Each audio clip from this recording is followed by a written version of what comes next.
Hello learners, how are you all. I hope आप लोग आज अच्छे होंगे। आपका लर्निंग विद सिंह शिल्पी में स्वागत है। तो आज का हमारा जो टॉपिक है वो है the United Nations, the UN.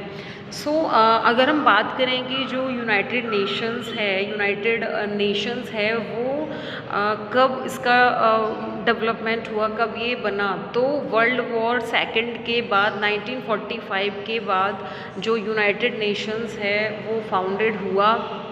और जब वर्ल्ड वॉर चल रहा था 1945 में, तो बहुत से कंट्रीज़ ने सोचा कि ये जो वर्ल्ड वॉर है ये ख़त्म होना चाहिए, और ख़त्म होने के बाद इनके जो डिस्प्यूट हैं वो सेटल होने चाहिए। तो उसके लिए उन्होंने लीग ऑफ नेशन का डेवलपमेंट किया, बहुत से कंट्रीज़ ने मिलके। जब लीग ऑफ नेशन का डेवलपमेंट किया तो उसमें क्या हुआ कि उसके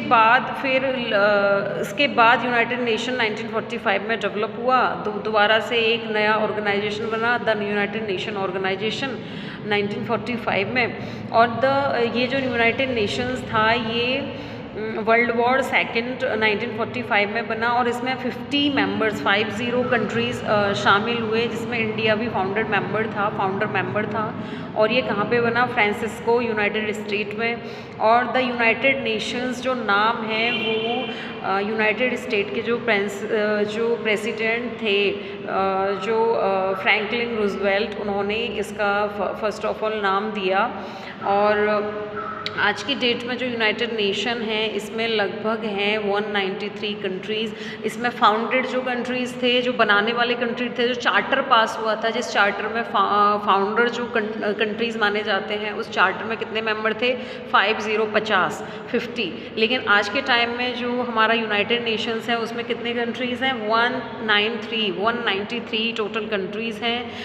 यूनाइटेड स्टेट के प्रेसिडेंट ने इसको सबसे पहले नाम दिया था। और ये अगर हम यूनाइटेड नेशंस या यूएन के ऑब्जेक्टिव्स की बात देखें तो वर्ल्ड में पीस, सिक्योरिटी, आपस में इनके जो रिलेशंस हैं उनको मेंटेन करना, उनकी कॉर्पोरेट बिहेवियर को, जो पुअर कंट्रीज़ हैं उनको फाइनेंशियल हेल्प करना, और जो ह्यूमन राइट्स हैं, उनके जो फ्रीडम हैं, उनके जो हार्मोनाइजिंग एक्टिविटीज़ हैं, उनको कल्चरली, सोशली, इकोनॉमिकली हर तरह से प्रमोट करना आपस में एक दूसरे की कंट्री को, that is the basic work of the United Nations. क्योंकि इंटरनेशनल ऑर्गेनाइजेशन है, United Nations is also an international organisation of the countries. Okay, now हम बात करते हैं कि जो यूएन है इसके कौन कौन से मेंबर्स हैं, ऑर्गन्स हैं। तो यूनाइटेड नेशंस के बेसिकली सिक्स मेंबर्स हैं। सबसे पहले आता है जनरल असेंबली, दूसरा आता है सिक्योरिटी काउंसिल, तीसरा आता है इकोनॉमिक एंड सोशल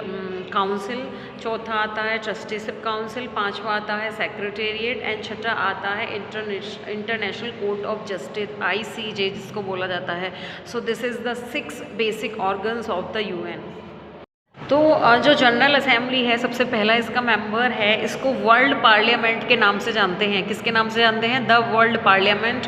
दूसरा, इसका जो मीटिंग है वो हर साल सितंबर में होता है न्यूयॉर्क में, और इसमें सारे ही मेंबर्स जो हैं यूएन के वो वोट करते हैं। So this is the basic organ of the UN. दूसरा आता है सिक्योरिटी काउंसिल। तो जो वर्ल्ड की सिक्योरिटी और पीस है वो इसका काम है मेंटेन करना। इसके जो 15 मेन परमानेंट मेंबर्स हैं उसमें से जो 5 बेसिक मेंबर हैं वो जो इसके पेपर है 15, उसमें से 5 जो मेंबर हैं वो इसके परमानेंट मेंबर हैं। तो इसके परमानेंट मेंबर्स में कौन कौन से आएंगे? इसमें आएगा चाइना आएगा, रशिया आएगा, फ्रांस आएगा, यूनाइटेड किंगडम आएगा, और USA आएगा। So China, Russia, France, United kingdom and Russia and France, ये पांचों इसके मेंबर हैं। बाकी जो अदर मेंबर हैं वो जो नॉन परमानेंट मेंबर हैं वो भी वोट कर सकते हैं, लेकिन परमानेंट मेंबर इसके 5 ही हैं। नाउ हम बात करते हैं इकोनॉमिक एंड सोशल काउंसिल की। तो इसमें जो पुअर और रिच कंट्रीज़ हैं उनके बीच का जो ब्रिज गैप होता है उसको कम करने का काम होता है, पुअर कंट्रीज़ को हेल्प करने का काम होता है। और इसमें जो सोशल और एजुकेशन अगर हम लोगों में बढ़ाएं तो डेफिनेटली पॉपुलेशन कम होगा तो जो सोशल एस्पेक्ट हैं सोसाइटी के वो सही होंगे। तो इसमें ये सब चीज़ें कराई जाती हैं। बाकी ट्रस्टीशिप काउंसिल में ट्रस्ट वगैरह का रहता है, जो ये जो काउंसिल है बहुत ज़्यादा वर्किंग नहीं है, लेकिन इसका जो काम है वो है कि ऐसे रीजन्स जो इंडिपेंडेंट नहीं है प्रॉपरली, उसके ऊपर ये लोग काम करते हैं। जो सेक्रेटेरिएट है इसका 5वां जो मेंबर है उसका काम है इसका जो डे टू डे का वर्किंग होता है उसको देखना, और डे टू डे वर्किंग, और जो इसका हेड होता है वो सेक्रेटरी जनरल होता है, जिसे कौन जनरल असेंबली इलेक्ट करती है, अपॉइंट करती है 5 ईयर्स के लिए। सेक्रेटरी जनरल अपॉइंट किया जाता है और बेसिकली जो पॉलिसीज़ बनाई जाती हैं यूएन के लिए वो सब इसी में सेक्रेटेरिएट में बनती हैं।